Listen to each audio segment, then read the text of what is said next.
CNE news में आप सभी का स्वागत है और अब लेते हैं खबर विशेष की ये खबर।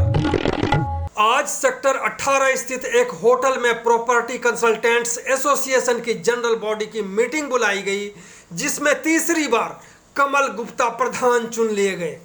एसोसिएशन के सदस्यों ने पिछले 4 वर्षों के दौरान अध्यक्ष के रूप में कमल गुप्ता के कामकाज में विश्वास दिखाते हुए सर्वसम्मति से निर्णय लिया कि हमें कठिन समय का सामना करना पड़ रहा है, क्योंकि संपत्ति की शेयर वाइज बिक्री का मुद्दा लंबित है।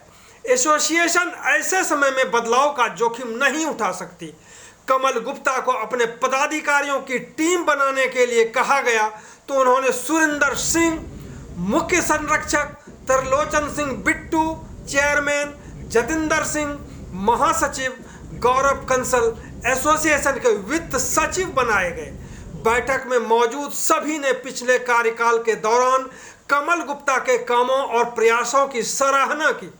कमल गुप्ता ने सदस्यों का धन्यवाद करते हुए कहा कि शेयर आधारित संपत्ति की रजिस्ट्री दोबारा शुरू कराने के लिए उनका विरोध और संघर्ष अब और तेज होगा। बाद में पत्रकारों से बातचीत करते हुए कमल गुप्ता ने कहा कि वर्तमान सांसद की कार्यशैली ने भाजपा से लोगों का भरोसा खत्म कर दिया है।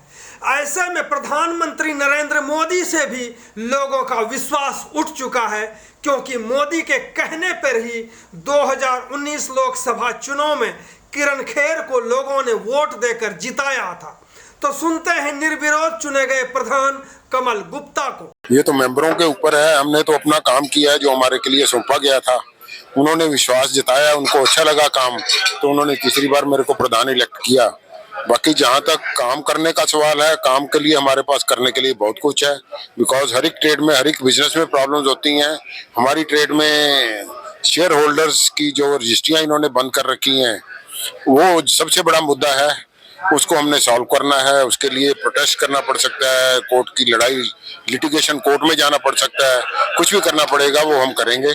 उसके लिए हम पूरी तरह से तैयार हैं। आज जनरल बॉडी की मीटिंग है। पहली बार मैंने देखा काफी भीड़ है। मैं पहले हमने सुना था, या आप भी जानते हैं कि एक और एक मिलकर के 11 होते हैं।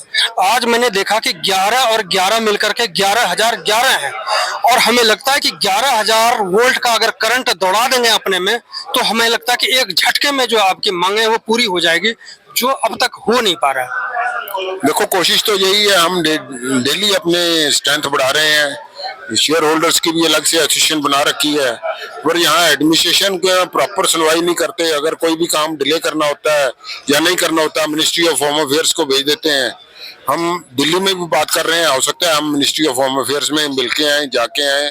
अमित शाह जी से भी मुलाकात करने की कोशिश करेंगे। जो भी करना पड़ेगा हम करेंगे।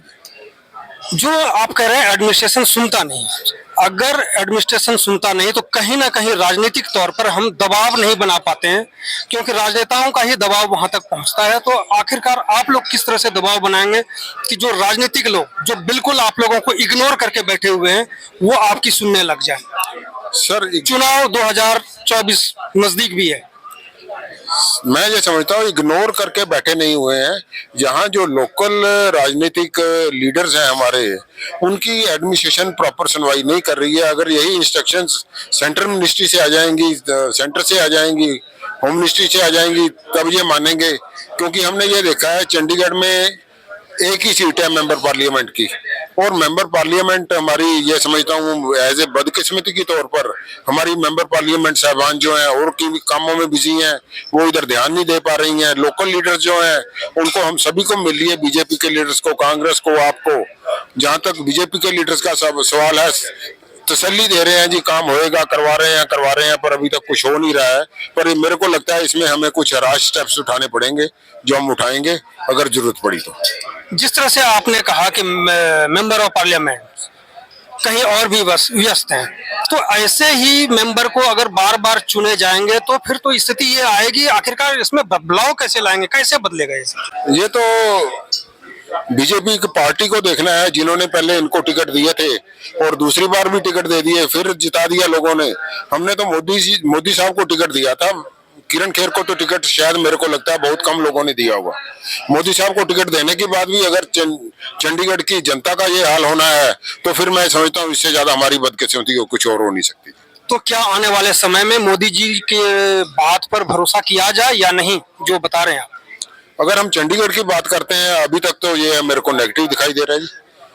अब तो हमें मोदी जी से भी सोचना पड़ेगा भी उनके बात पर भरोसा करें या ना करें, जैसे हमारे चंडीगढ़ की जनता के हालात हो रहे हैं। तो मांगों को मनवाने के लिए एक बड़ी लड़ाई की जरूरत है, कैसे लड़ेंगे फिर?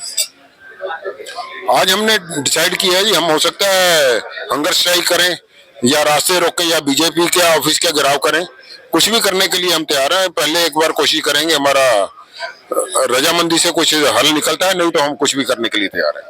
तो ये थे कमल गुप्ता जी, जो तीसरी बार प्रधान बने हैं और इस बार इन्होंने खुलेआम तौर पे कह दिया है कि हम लड़ाई लड़ेंगे और अपनी मांगों को मनवाएंगे भी। धन्यवाद बॉस साहब। Thank you very much sir, thank you. CNE news के साथ बने रहने के लिए आप सभी का बहुत बहुत धन्यवाद।